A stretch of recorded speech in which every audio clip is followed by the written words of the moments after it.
Hello guys, അപ്പോൾ ദേ നമുക്കിന്നൊരു ചക്ക കിട്ടിയിട്ടുണ്ട് കേട്ടോ. അപ്പോൾ നമുക്ക് ഈ കൊല്ലത്ത് അങ്ങനെ ചക്കയൊന്നും കിട്ടിയില്ല കേട്ടോ. അപ്പോൾ ദേ നമുക്ക് ചക്ക കിട്ടിയിട്ടുണ്ട്. അപ്പോൾ അമ്മ അത് സെറ്റാക്കിയത് എനിക്ക് ഒരു കഷ്ണം കൊണ്ടു തന്നു കേട്ടോ, കഴിച്ച് നോക്കാൻ വേണ്ടി. ഞാനത് കഴിച്ചു നോക്കി, വലിയ കുഴപ്പമൊന്നുമില്ല. കുറച്ച് വെള്ളം കയറിയിട്ടുണ്ട് കേട്ടോ. എനിക്ക് പൊതുവേ ചക്കപ്പുഴുക്ക് കപ്പപ്പുഴുക്കൊന്നും ഇഷ്ടമല്ലാത്തതുകൊണ്ട് ഞാൻ ആ പരിപാടിയിലേക്ക് പോകാറില്ല. പക്ഷേ ഇന്ന് ഞാൻ കഴിച്ചു കേട്ടോ. അപ്പോൾ എനിക്കിങ്ങനെ അരിഞ്ഞ് കൊടുക്കണം ഭയങ്കര ഇഷ്ടമായതുകൊണ്ട് ഞാൻ ദേ അത് അരിയാനും പറക്കാനൊക്കെ ആയിട്ട് അങ്ങനെ ഇരുന്നു കേട്ടോ. അപ്പോൾ ദേ അതൊക്കെ കഴിഞ്ഞിട്ട് നമുക്ക് ഇതിൻ്റെ കൂടെ സ്പെഷ്യലൊന്നുമില്ല കേട്ടോ, ചക്കപ്പുഴുക്ക് മാത്രമായിട്ട് കഴിക്കാൻ നല്ല രസമാണെന്നൊക്കെ പറയണം. അപ്പോൾ ഞാൻ എന്തായാലും കഴിച്ച് നോക്കാമെന്ന് ഓർത്തത് അമ്മ എനിക്ക് നല്ല ചൂട് കപ്പപ്പുഴുക്ക് കൊണ്ട് തന്നിട്ടുണ്ട്. അപ്പോൾ എന്തായാലും കഴിച്ച് നോക്കാം. നല്ല ചൂടുണ്ടായിരുന്നു, എൻ്റെ കൈ പൊള്ളിപ്പോയി കേട്ടോ ഗൈസ്.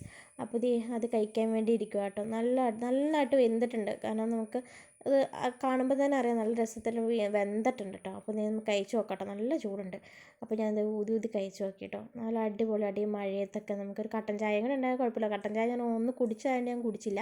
അപ്പോൾ ഇന്നത്തെ വീഡിയോ എത്തുള്ളൂ. ബൈ.